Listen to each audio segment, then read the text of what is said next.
مسجد ساقی سفر کے زیر اہتمام ایک شام ایک فنکار کے نام میں آپ کا استقبال کیا جاتا ہے. آج آپ کے سامنے ایک ایسی شخصیت موجود ہے جس کے آواز ہر محفل کی کامیابی کی ضمانت سمجھی جاتی ہے, جسے ادبی دنیا بڑے ادب و احترام سے شفیق عابدی کے نام سے جانی پہچانی جاتی ہے. شفیق عابدی صاحب, اس پروگرام میں آپ کا خیر مقدم کیا جاتا ہے. سب سے پہلے ہمارے سامعین کو بتائیے کہ آپ کی پیدائش اور تعلیم کے سلسلے میں. سامنے کے بعد بھی گفتگو کا آغاز کروں. میں بزم ساقی سکن کے تمام ذمہ داروں کا دونوں کا شکریہ کہ مجھے آج کی گفتگو کرنے کا موقع دیا. ویسے میری پیدائش کرناٹک کے چھوٹے سے قصبے علی پور میں ہوئی جو بنگلور سے 75 کلومیٹر دور پر ہے. اس گاؤں کی پہچان یہ ہے کہ وہاں پر اردو زبان عام لوگوں کی زبان ہے. آج بھی وہاں پر اردو اسکول موجود ہے اور جتنے انگریزی اسکول ہیں ان تمام اسکولوں میں اردو تعلیم بھی دی جاتی ہے. اس سے انفرادیت ہے اس گاؤں میں. میرا جنم وہاں پر 1958 میں ہوا. اس کے بعد میں وہاں سے جس زمانے میں میری تعلیم کا آغاز ہوا اس وقت علی پور میں کوئی ہائی اسکول نہیں تھا. ابتدائی تعلیم میں نے علی پور میں حاصل کی. اس کے بعد میں وہاں سے 6 کلومیٹر دور پر ایک کنڈے والی ریلوے اسٹیشن ہے, اس کے پاس میں ایک اسکول ہے جو سری سوامی سیوانندا سیوا شرم ہائی اسکول کے نام سے آج بھی کر سکتے ہیں. تو اس اسکول میں میری تعلیم کی. اور اس ہائی اسکول کی انفرادیت یہ ہے کہ آج بھی وہاں پر شعبہ اردو باقی ہے. اور وہاں پر جو ہے ہم لوگوں نے پہلے لینگویج میں اردو لی تو اس کے ساتھ انگریزی کے ساتھ کرنے لگا. جب میٹریکولیشن ختم ہوا یعنی ایس ایس سی 10ویں کلاس پاس ہونے کے بعد نیشنل کالج کو میں نے داخلہ لیا. اچانک میرے والد کا انتقال ہونے کی وجہ سے مجھے گریجویشن مکمل نہیں کر پایا اور میرا تعلیمی سلسلہ میں منقطع ہوا. اس کے بعد جو ہے گھریلو ماحول ایسا تھا کہ میری والدہ بہت اچھی رسائی کی شاعرہ ہے اور اردو فارسی دونوں زبانوں نام ان کا جو ہے گلاب بانو ہے, لیکن وہ تحفظ جو ہے گوہر فرماتی ہے. گلاب بانو گوہر کے نام سے پہچانی جاتی ہے. رسائی ناطے منتخب یعنی مذہبی رجحان زیادہ ہونے کی وجہ سے وہ مذہبی شاعری کی طرف مائل ہوئے اور انہیں کی سرپرستی میں. اور ہمارے دادا مرحوم عباس صاحب کے اپنے آئی کے شاعر ہیں. وہاں کا اردو کا جو ماحول ہے وہ مذہبی ماحول ہونے کی وجہ سے وہاں پر رسائی ادب جو ہے زیادہ فروغ پایا ہے. لیکن میں رسائی ادب سے جو ہے بلکہ یوں کہوں کہ جو ہے دوسرا راستہ اختیار کر کے تخلیقی ادب کی طرف میں نے اپنا ایک راستہ ہموار کیا اور اس طرح.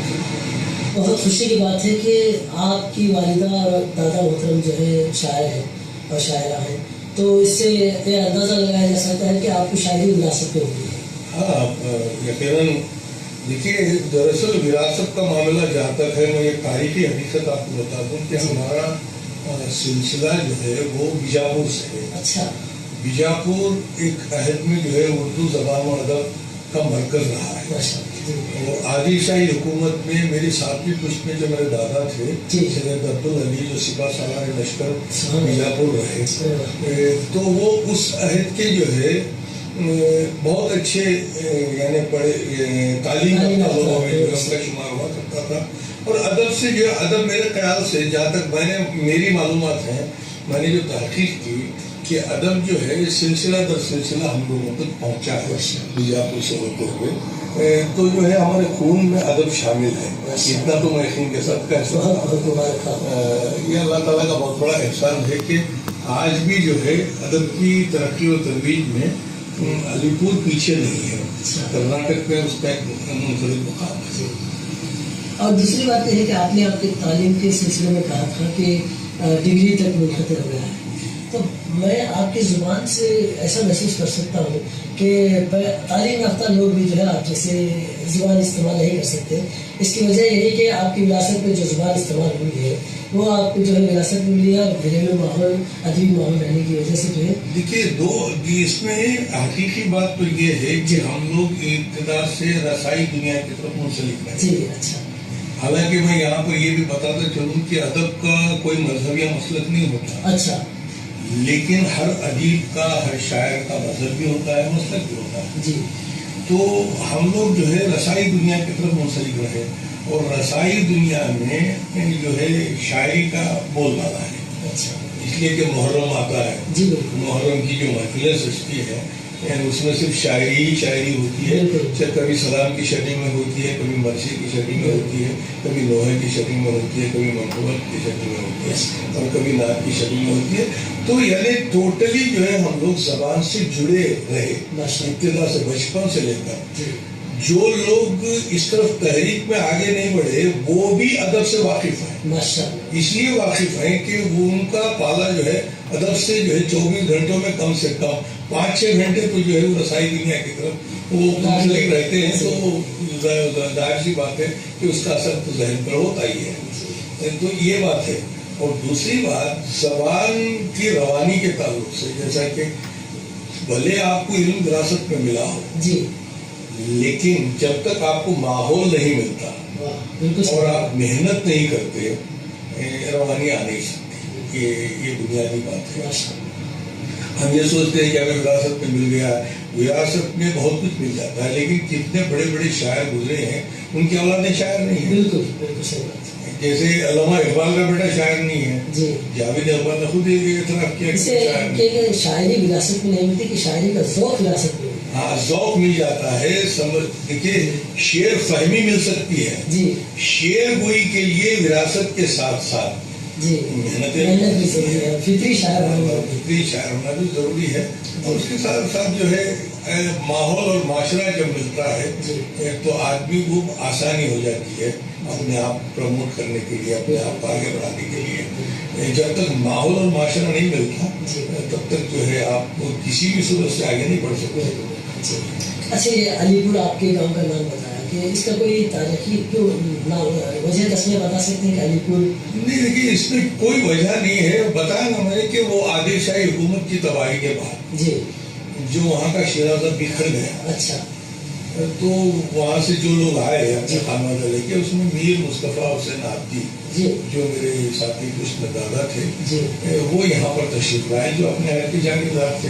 وہ آئے, انہوں نے ہی اس بستی کو بسایا اپنی اہلیہ بطولہ بیگم کے ساتھ. اور اتفاق کی بات یہ ہے کہ ان کا جو بیٹا تھا وہ گونگا تھا, لیکن تعجب کی بات یہ ہے کہ ان کی اولاد جو ہے وہ پورا گاؤں بسا ہوا ہے. کم سے کم 25,000 کی آبادی میں یہ تہائی حصہ تو جو ہے وہ نور مصطفیٰ حسین آبدی صاحب کی جو ہے وہ اولادیں ہیں, خانہ چل رہا ہے. تو وہ وہاں سے منسلک ہو کر پہلے بیجاپور سے جو ہے ہم لوگ یہاں پر شفٹ ہوئے ہیں. اسی بنیاد پر وہ جو ہے علی پور نام رکھا گیا ہے. ایسی کوئی خاص وجہ نہیں ہے. تو آپ شاعری کی طرف جو ہے بہت بہترین اچھے شاعر کے حیثیت سے پہچانے جاتے ہیں اور ایک اچھے ناظم مشاعرے کے حیثیت سے پہچانے جاتے ہیں. سب سے پہلے یہ بتائیے کہ شاعری کی طرف آپ کا رجحان کیسے ہوا؟ دیکھیے میں نے ابتدا میں بتا دیا کہ شاعری جو ہے ہمارے خون میں شامل ہے. بالکل بالکل. اور ساتھ ہی ساتھ جو ہے جستجو جی نے مجھے بہت آگے بڑھایا. اچھا.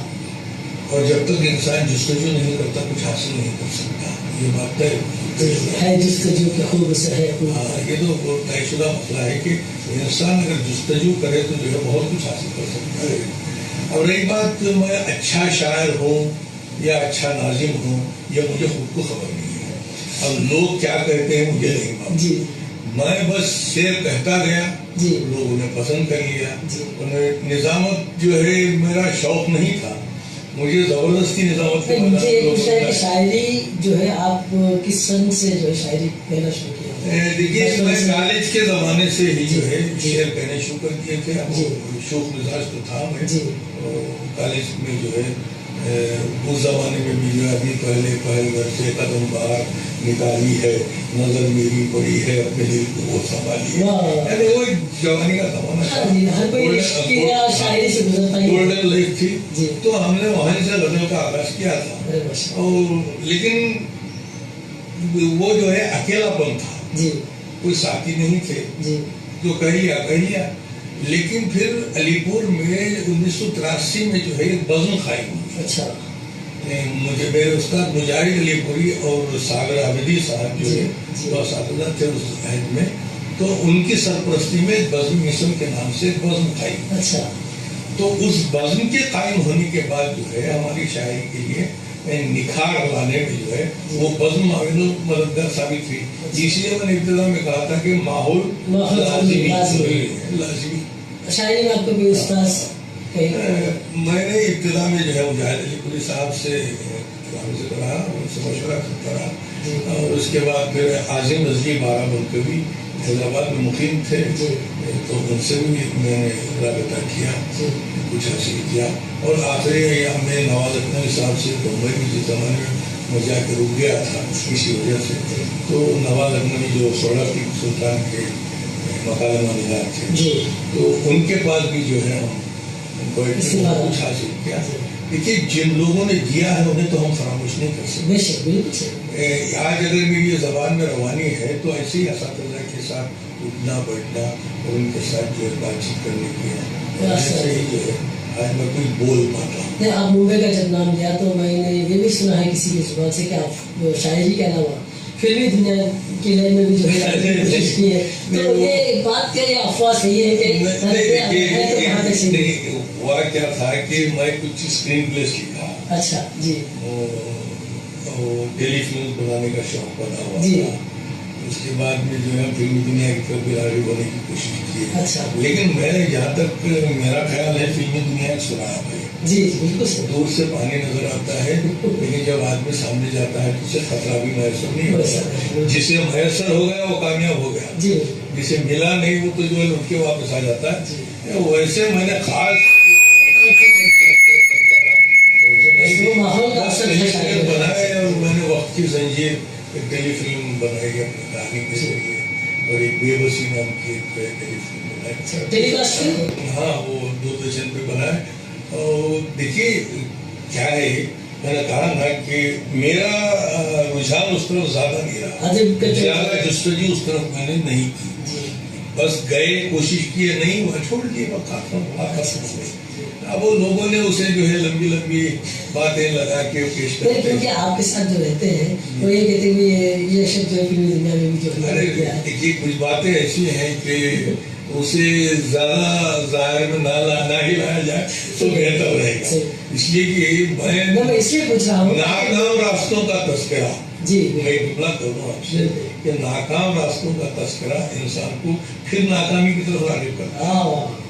اس لیے بہتر ہے کہ ناکام راستوں کے تذکرے نہ ہوں. جو کامیابی کے تذکرے ہیں وہ آنے والی نسلوں کو بھی نہیں راہیں ہموار کر سکتی ہیں، اور جو کامیابی کے تذکرے ہیں وہ جو ہے نئی نسل کو جو ہے تعمیر کرنے کے لیے بھی کام آ سکتے ہیں.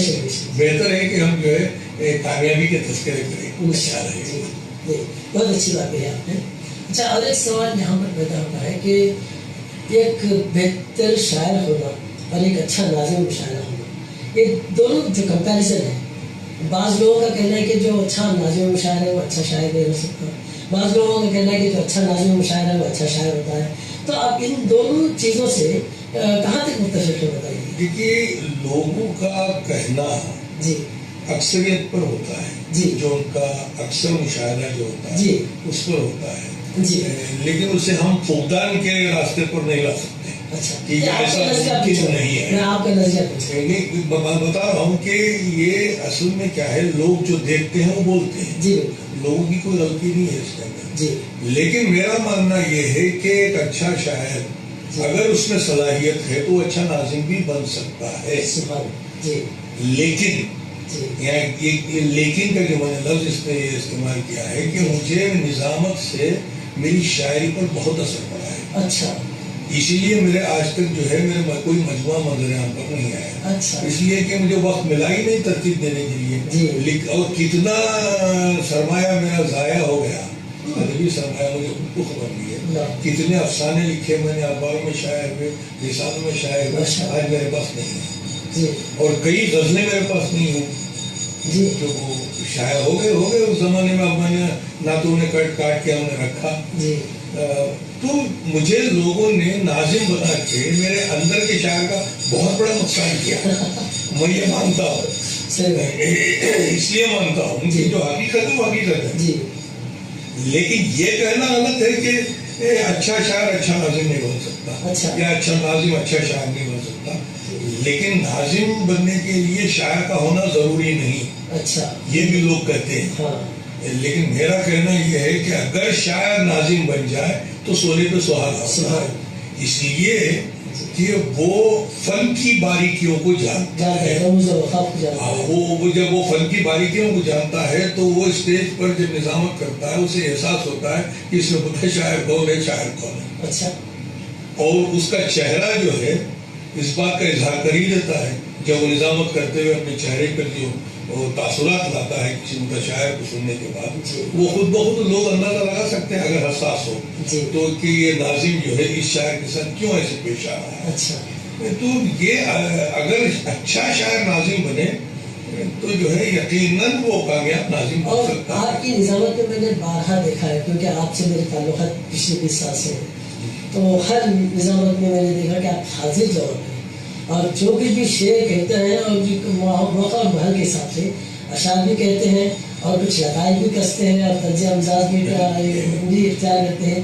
تو اس بات کا جو ہے ایک ناظم و شاعر کو کہاں تک پابندی رکھنی چاہیے کہ حاضر جوابی، کیونکہ ناظم مشاعرہ کے لیے حاضر جوابی میں تو سمجھتا ہوں کہ لازمی ہے. اس لیے کہ سامنے جو سامعین بیٹھے ہیں وہ پورے سامعین پڑھے لکھے تو ہیں نہیں.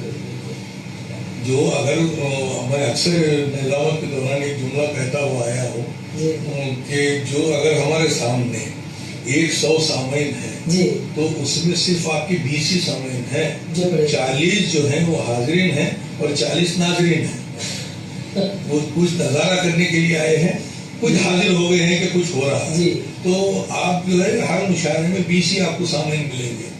لیکن ناظرین کو، حاضرین کو اور سامعین کو تینوں کو اپنے کنٹرول میں رکھنا ہے. تو ناظم کا فرض یہ بنتا ہے کہ وہ وقتیہ طور پر جو ہے لطائف بھی پیش کر لے اور جو ہے کہیں جو ہے برجستگی اختیار کرے اور جو ہے جواب بھی دے. یہ تمام چیزیں جو ہے وہ وقتیہ ہوتی ہیں. وہ اسٹیج کا تقاضا کہا جا سکتا ہے، ادب سے اس کا کوئی واسطہ نہیں ہے. ادب سے اس کا کوئی رشتہ نہیں ہے. ادب ایک الگ ہی چیز ہے. لیکن میں یہاں پر کھل کے ایک بات کہتا ہوں کہ مشاعروں میں آج کے مشاعروں میں جو بڑے بڑے مشاعرے سیاسی پیمانے پر منعقد ہو رہے ہیں ان مشاعروں میں ادب تلاش کرنا بہت بڑی بیوقوفی ہے. میں کھل کے کہہ رہا ہوں. اور میں نے اس بات کا اظہار اس سے پہلے کئی میرے انٹرویوز میں اس بات کا میں نے اظہار کیا ہے. اس لیے کہ وہاں پر حالات کے ساتھ ساتھ شاعر مجبور ہو کر اخبار کی سرخیوں کی شعر سناتا ہے اور ناظم بھی اس پر جو ہے داد و تحسین عطا کرتا ہے اور کبھی کبھی ایک چٹکلا بول دیتا ہے اور لوگوں کا دل بہلا کر اٹھ جاتے ہیں. حقیقی معنوں میں مشاعرہ جو ہے وہ ایک درسگاہ ہے. ایک زمانے میں جو مشاعرہ ہوتا تھا وہ درسگاہ ہوا کرتا تھا اور وہاں پر لوگ جو ہے کچھ سیکھنے کے لیے آتے تھے، کچھ حاصل کرنے کے لیے آتے تھے. زبان، ادب اور ان نکات کی طرف جانے کے لیے آتے تھے جن نکات تک جو ہے عام انسان کی رسائی نہیں ہے. ان نکات تک پہنچنے کے لیے لوگ آتے تھے. اب میں یہاں پر جو ہے کھڑے ہو کر یہ کہوں کہ جو ہے وہ آ رہا تھا، میں جا رہا تھا، میں جا رہا تھا، وہ آ رہا. اب اس میں کیا نکات لے کے جاؤ؟ اب اس میں جو ہے لوگ الجھ گئے. جو حقیقی سامع تھے، جن لوگوں کو شاعری کی طرف رغبت تھی، شاعری کے ذریعے کچھ حاصل کرنا چاہتے تھے، وہ طبقہ بہت پریشان ہے. دیکھیے دل بہلانے کے لیے جو ناظرین و حاضرین آئے ہیں ان کا تو فائدہ ہو ہی رہا ہے، بالکل، لیکن حقیقی سامعین کا بہت بڑا نقصان ہو رہا ہے. اس طرف توجہ دینا لازمی ہے. ضروری ہے کہ ہم لوگ اس طرف توجہ دیں اور مشاعروں میں پھر تبدیلی لائیں، لانا چاہیے.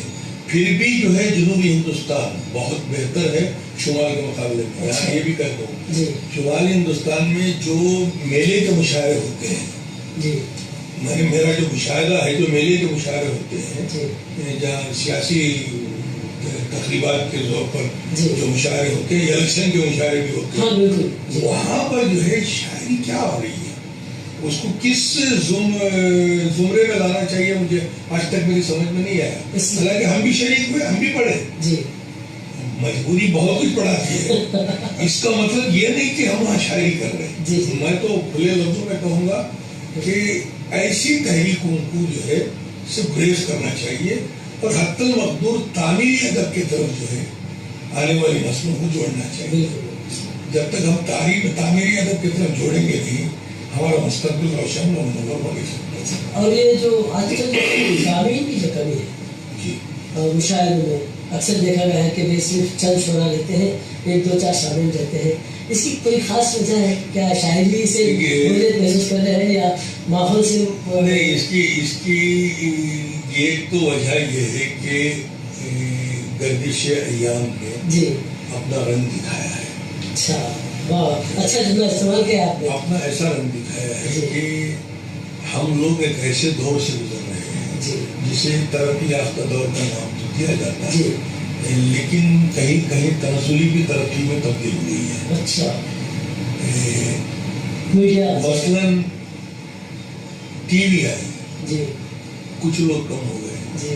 اس کے بعد یہ اینڈرائڈ فون آیا تو کر لو دنیا مٹھی میں کا جو نعرہ لگا، آج ہر انسان کی مٹھی میں جو ہے پوری دنیا ہے. اب وہ مشاعرہ بھی جو ہے دیکھنا چاہتا ہے تو وہ فون میں دیکھنا چاہتا ہے، وہ نئی مشاعرے میں شریک ہونا نہیں چاہتا ہے.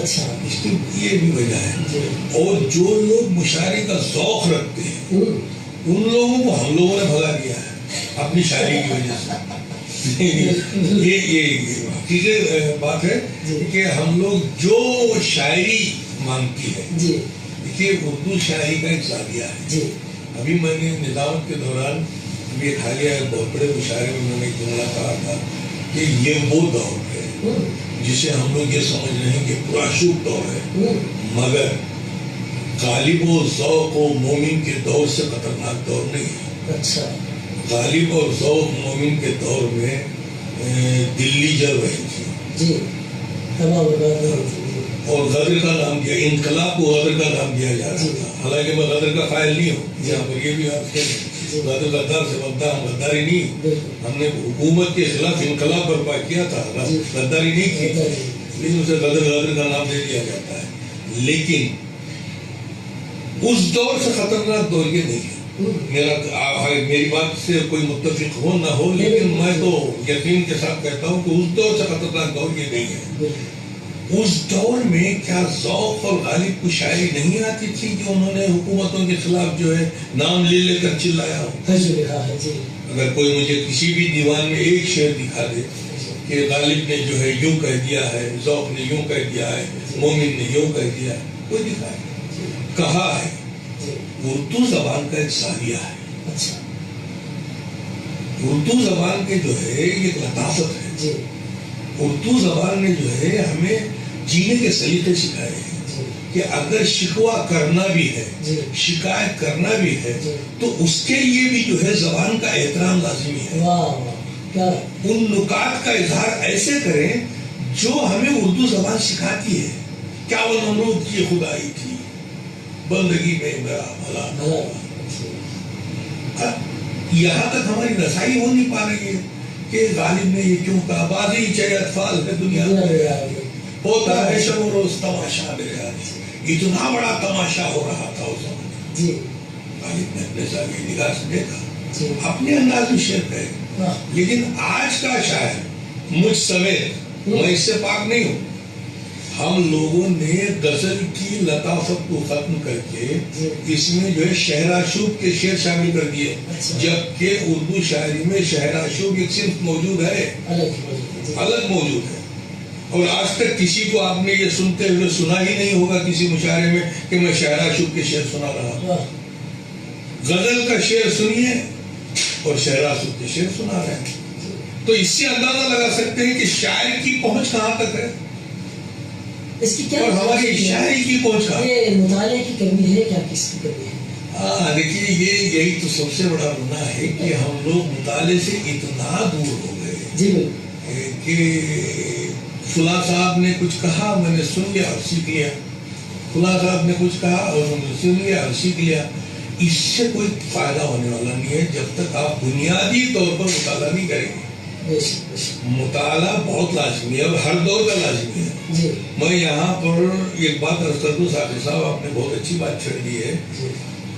میرا ابتدائی دور تھا، کلیات اخبار کا مطالعہ کر رہا تھا، جو میرے پاس کلیات تھی اس میں ایک نقطہ مل گیا تھا بڑا عجیب، اس میں ایک شعر تھا علامہ اقبال کا کہ کرم تیرا کہ بے جوہر نہیں میں، غلام تغرل و سنجر نہیں میں، اصل شعر ہے، لیکن میرے پاس جو کلیات ہے اس میں تغرل کے غین کا نقطہ نہیں ہے، اور میں اسے تعزل پڑھ لیا۔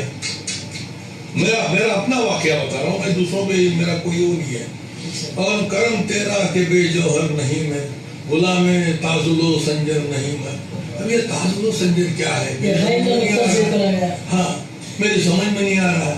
اور میں 2-3 لوگوں کے پاس گیا، بھائی یہ عربی کی لغت دیکھی، کہیں اس کا معنی نہیں مل رہا ہے، فارسی کی لغت دیکھی، کوئی معنی نہیں مل رہا ہے۔ آخر کار ایک مولانا کے پاس گیا تو انہوں نے کہا آپ نے غلط پڑھ لیا ہے، یہ تغرل ہے، غلام تغرل و سنجر نہیں میں۔ تغرل یہ جو ہے ظالم بادشاہ تھا، اور جو ہے سنجر اس کا کوئی وزیر تھا۔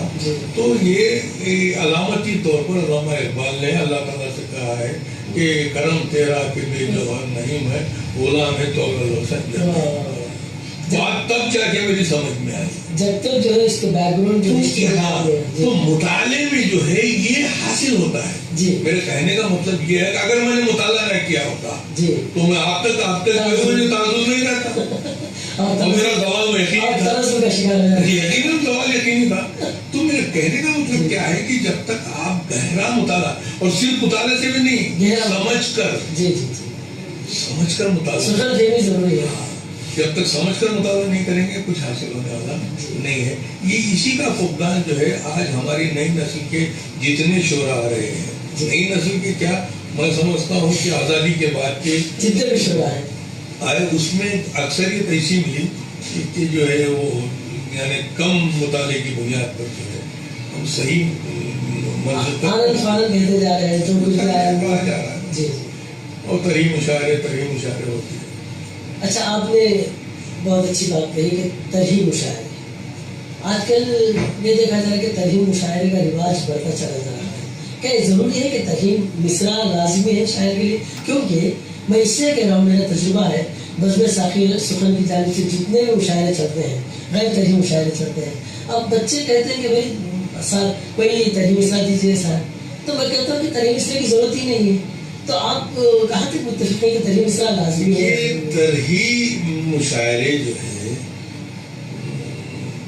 ایک، میں سمجھتا ہوں کہ ابتدائی مرحلے میں سکھانے کے لیے، سمجھانے کے لیے بہت اچھے ہوتے ہیں، لیکن اسے جو ہے آج لوگوں نے مشغلہ بنایا، اور یہاں تک کہ کچھ لوگوں نے اسے یہ بھی سیل مار کر جو ہے سند دے دی کہ اگر طرح پر کوئی نہیں لکھتا ہے تو شاعر نہیں۔ یہ بھی ایک المیہ ہے، لیکن میرا ماننا یہ ہے کہ قافیے کی دم پکڑ کر شاعری کرنے کو کیا شاعری کہا جاتا ہے؟ نہیں کہا جا سکتا، کہ شاعری قافیے کا نام تو نہیں ہے، شاعری نہ ردیف کا نام ہے، نہ بحر کا نام ہے، نہ ترہیم مصرع کا نام ہے۔ شاعری جو ہے آخر ہے کیا؟ یہ آج تک جو ہے لوگوں میں، یعنی بالخصوص اہل ادب میں اس بات پر زور دینا چاہیے، اس پر باقاعدہ سیمینار ہونا چاہیے کہ شاعری ہے کیا؟ اکثر لوگ یہ کہہ کر ٹال دیتے ہیں کہ دلی جذبات کا اظہار ہے. یقیناً دلی جذبات کے اظہار کے بھی جو ہے کئی الگ الگ شعبے ہیں. جی. جذبات کے اظہار کے کئی تخلیقی ہیں اور بعضوں نے یہاں تک کہتے ہیں کہ آپ دلی جذبات کا اظہار کر رہے ہیں تو آپ تک محدود کیوں نہیں رکھتے, عوام تک کیوں لا رہے ہیں؟ نہیں دیکھیے, دلی جذبات کا اظہار ایک شاعر کا خیال ہے. جی. صفی لدھوانی صاحب نے ایک شعر کہہ دیا جی. کہ شاعری کیا ہے, دلی جذبات کا اظہار ہے, دل اگر بیکار ہے تو شاعری بیکار ہے. جی. وہ اپنی جگہ اٹل ہے. جی. لیکن دنیا نے تجربات و حوادث کی شکل میں جو کچھ مجھے دیا وہی لوٹا رہا ہوں, یہ شاعر کا خیال ہے. یہ تجربات ہے, یہاں تجربات و مشاہدات ہیں. جی. اب یہاں دلی جذبات کا کوئی رشتہ ہی نہیں ہے شاعر کے نزدیک. جی. مثال کی بات بتا رہا جی. ہوں, شعر را مقصود اگر آدم گریت, شاعری ہمواری سے پیغمبریت, علامہ اقبال نے کہا. اب علامہ اقبال کے نزدیک جو ہے شاعری جو ہے وہ آدم گری کو تعمیر کرنا ہے, یعنی انسانیت کو تعمیر کرنا ہے, لوگوں کو امن کا پیغام دینا ہے, جینے کا سلیقہ سکھانا ہے, اٹھنا بیٹھنا سکھانا ہے, رہن سہن سکھانا ہے, یکجہتی کا پیغام دینا ہے, محبت کا پیغام دینا ہے, یعنی حب الوطنی کا پیغام دینا, یعنی کئی چیزیں جو ہے یہ آدم گری میں شامل ہو جاتی ہیں. یہ اقبال کے نزدیک ہے. تو آپ جو ہے کسی ایک نظریے خوب میں جو ہے شاعری کو محدود نہیں کر سکتے. اچھا. شاعری اتنا وسیع میدان ہے شاعری کا, اسے آپ کہیں بھی قید نہیں کر سکتے. بالکل, اس کی کوئی پابندی نہیں, اسے پابند کر ہی نہیں سکتے آپ. اور رہی بات, اگر آپ جو ہے قانون کی یعنی عروض کی پابندی ہی کو شاعری سمجھ جائیں گے تو بلیک اور سس پر جو دیگر زبانوں میں ہوتی ہے اس کو کیا نام دیا جائے؟ جی. کیا وہ شاعری نہیں ہے؟ انگریزی میں ہو رہی ہے, ہندی میں ہو رہی ہے, کنڑ میں ہو رہی ہے, تیلگو میں ہو رہی ہے, مثلا تمام دنیا کی تمام زبانوں میں شاعری ہوتی ہے. تو کیا وہ سب پابندی ہو رہی ہے؟ پابندی کے ساتھ ہو رہی ہے؟ نہیں ہو رہی ہے. لیکن اردو زبان کا معیار اسی لیے برقرار ہے کہ یہ پابندی میں شعر کہے گئے. اب ایک ترہیم مصرع جو ہے مبتدیوں کے لیے سکھانے کے لیے بہت اچھا ہے, بہت کارآمد ہے. لیکن اسی کو جو ہے آپ معیار قرار دینا, جہاں تک میرا خیال ہے, یہ ضروری نہیں کہ میرے خیال سے دنیا متفق ہو جائے, لیکن میرا خیال یہ ہے کہ یہ صحیح نہیں ہے. اچھا. شاعر آزاد ہے, وہ اپنے طور پہ شعر کرے. جی. اب کوئی تحریک چلانے کے لیے, اب مثلاً آپ بزم ساقیہ سکن چلا رہے ہیں رائے چوٹی میں, یا کچھ نئی نسل کے شعراء کو جو ہے آگے بڑھانا چاہتے ہیں, اگر آپ کا یہ ارادہ ہے تو مہینے 2 مہینے میں ایک مرتبہ ایک ترہیم مصرع دے کر نئے لڑکوں کو آگے بڑھائیے. یہ بہت اچھی چیز ہے. لیکن اسی کو جو ہے آپ مستند مان لینا,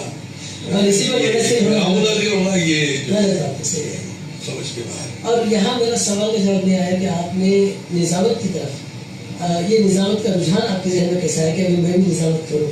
پہلی نظامت کہاں کی تھی اور کیسے؟ دیکھیے, نظامت کے تعلق سے میں یہاں پر ایک بات بتا دوں کہ میں خواہش مند تو نہ کل تھا نہ آج ہوں. آج بھی مجھے نظامت کی خواہش نہیں ہے. لوگوں نے مجھے ناظم بنا دیا, میں مجبوراً نظامت کر رہا ہوں. یہ ایک اپنی جگہ یہ حقیقی بات ہے جس کا میں اظہار کروں. رہی بات ابتدائی نظامت جو ہے وہ جہاں میری پیدائش ہوئی, جہاں میں نے رہا, وہیں پر میں نے پہلی نظامت کی. یہ آپ نے نام سنا ہوگا ثقلین حیدر, ایک بہت بڑا نام تھا نظامت کی دنیا میں. تو ان سے میں بہت متاثر ہوا. اچھا. جب پہلی مرتبہ انہیں سنا تو میں ان سے بہت متاثر ہوا. ان سے جو ہے میں سمجھتا ہوں کہ ان سے متاثر ہونے کے بعد ہی مجھ میں یہ شاید شوق پیدا ہوا کہ میں بھی نظامت کروں. اچھا.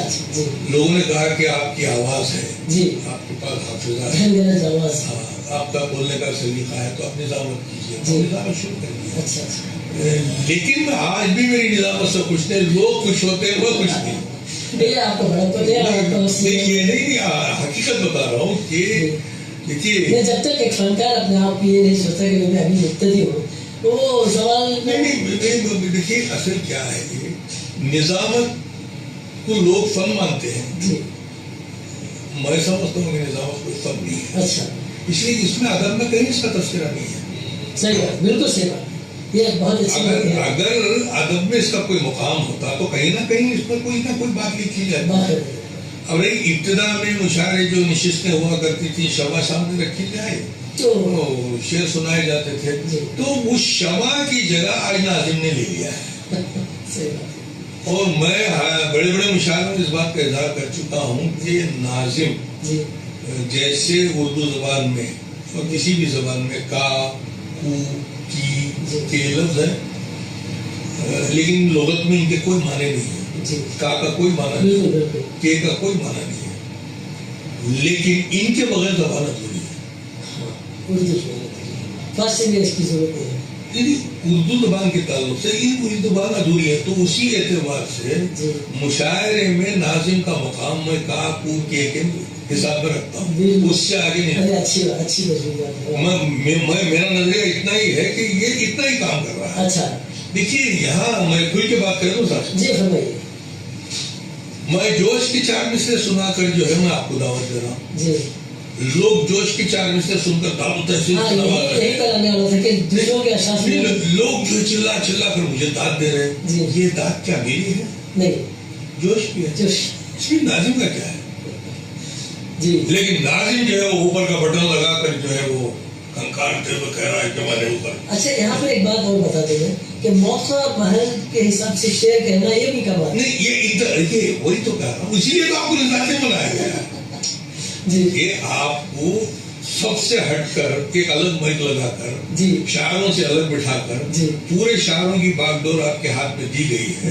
تو صرف اس لیے دی گئی ہے کہ آپ یہ کر سکتے ہیں، یہ کر سکتے، اسی لیے آپ کو دیا گیا ہے. لیکن اسے مکمل طریقے سے یہ سمجھ لینا کہ جو ہے ناظم اچھا نہ ہو تو مشاعرہ ناکام ہو جائے گا، میں نہیں مانتا. مشاعرہ چلاتا ہے شاعر. واہ، بالکل صحیح. شاعر سے ہی مشاعرہ ہے، ورنہ مناظمہ ہوتا ہو. بالکل بالکل صحیح. مشاعرے کی جگہ وہ مناظمہ ہو جاتا تھا کہ ناظم نے چلایا، ناظم نے چلایا. نہیں، ناظم کہاں چلاتا ہے؟ شاعر مشاعرہ چلاتا ہے. اب یہ کچھ لوگوں نے جو ہے اسے اپنے سارا، کچھ ناظموں نے کیا کیا ہے کہ خامخواہ کے لیے وہ صحرا جو ہے اٹھا کے اپنے سر باندھنے کی کوشش کی ہے.